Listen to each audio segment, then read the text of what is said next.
बच्चों एक्सरसाइज 1.5 से आज क्वेश्चन नंबर 3 लेते हैं। Recall pi is defined as the ratio of the circumference से सी, यानी सर्कमफेरेंस की स्पेलिंग से सी ले लिया है, of a circle to its diameter से D, that is pi equal to C upon D. This seems to contradict the fact that pi is irrational. Pi equal to C upon D यानी circumference upon diameter. Pi की जो value आती है वो circumference को जब हम diameter से डिवाइड करते हैं तो पाई की वैल्यू आती है, और ये पी अपॉन क्यू के फॉर्म में है। पी अपॉन क्यू के फॉर्म में जो नंबर रिप्रेजेंट किए जा सकते हैं, जहाँ पी और क्यू दोनों इंटीजर हैं और q is not equal to zero, तो ऐसे नंबर को हम रेशनल नंबर कहते हैं। लेकिन पाई एक इरेशनल नंबर है, तो ये कंट्राडिक्शन यहाँ पे हो रहा है कि this seems to contradict the fact that pi is irrational. अगर पाई सी अपॉन डी के फॉर्म में या पी अपॉन क्यू के फॉर्म में है तो ये एक रेशनल है, बट पाई को हम इरेशनल कहते हैं। तो यहाँ एक कंट्राडिक्शन जो क्रिएट हो रहा है, how will you resolve this contradiction? तो आप इस कंट्राडिक्शन को कैसे रिजॉल्व करेंगे?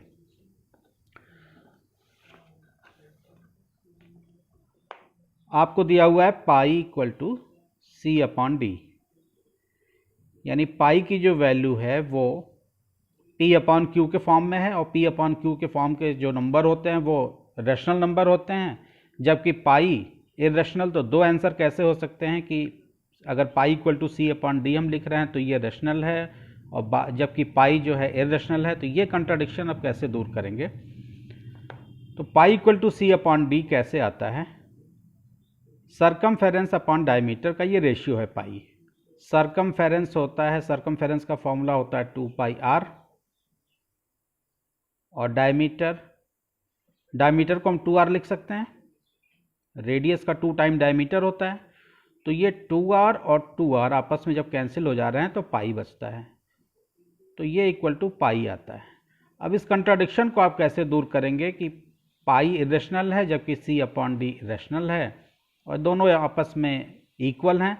ये कैसे संभव है? तो डायमीटर, आप देखिए कोई भी सर्कल है, उसका सेंटर है, और सेंटर से पेरिफेरी तक की दूरी रेडियस कहलाती है, और रेडियस का 2 टाइम डायमीटर कहलाता है।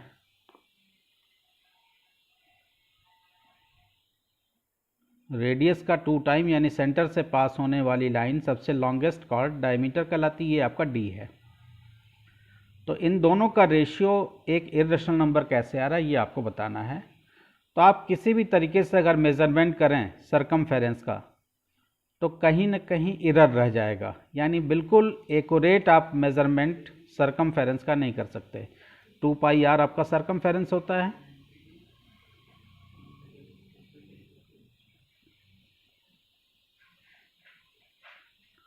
और आपका डायमीटर जो है डी। तो कोई भी नंबर इरेशनल तब आता है या तो उसका न्यूमरेटर इरेशनल हो या डिनोमिनेटर इरेशनल हो। इन दोनों में से अगर कोई भी इरेशनल होगा तो वो नंबर इरेशनल आएगा। अगर आप सरकमफेरेंस की बात करें, सरकमफेरेंस को आप किसी भी डिवाइस से अगर मेजरमेंट करेंगे तो बिल्कुल एक्यूरेट आप कभी भी मेज़र नहीं कर पाएंगे। सिमिलरली अगर डायमीटर को आप किसी भी डिवाइस से यानी टेप से या स्केल से आप मेज़र कर रहे हैं तो बिल्कुल एक्यूरेसी नहीं आ सकती। आपके स्केल में मिलीमीटर से छोटी लेंथ की आप यानी मिलीमीटर से छोटे लेंथ का आप मेज़रमेंट नहीं कर सकते। तो बिल्कुल एक्यूरेट आप कभी भी मेज़रमेंट न तो आप सरकमफेरेंस का कर सकते हैं, यानी ये जो पेरिफेरी है सर्कल की, और न तो आप डायमीटर का कर सकते हैं। तो इन दोनों में से कोई भी एक नंबर जो है इरेशनल हो सकता है। तो इसका जो आंसर हम लिखेंगे कि इसके बीच में कोई कंट्राडिक्शन नहीं है। इसको आप लिखेंगे कैसे? There is no contradiction.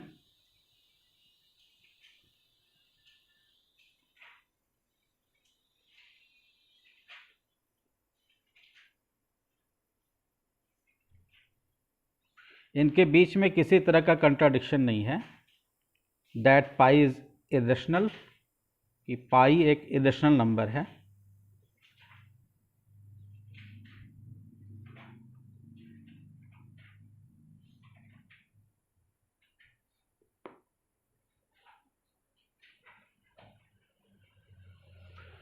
Reason इसका आप देंगे बिकॉज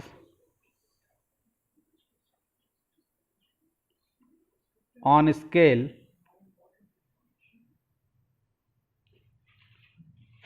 और टेप, जो रोलिंग टेप होता है, वी गेट ओनली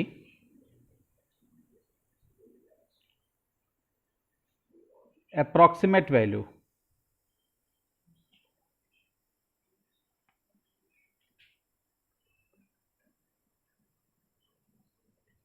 सी और डी की केवल हम अप्रॉक्सीमेट वैल्यूज पा सकते हैं, एक्यूरेट वैल्यू नहीं पा सकते।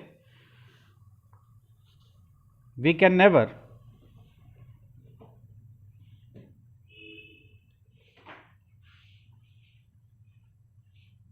be assured on scale or tape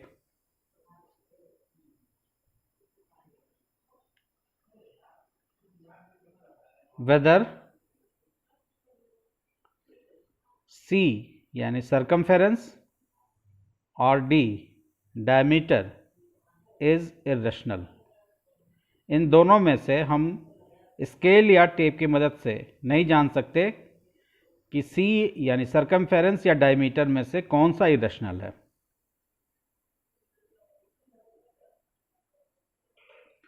ये आपका कंप्लीट आंसर होगा। तो इसके बाद हम लोग अगले वीडियो में इसी एक्सरसाइज का क्वेश्चन नंबर 4 करेंगे। होप आपके समझ में ये वीडियो आया होगा, ये क्वेश्चन अच्छे से समझ में आया होगा। Thank you.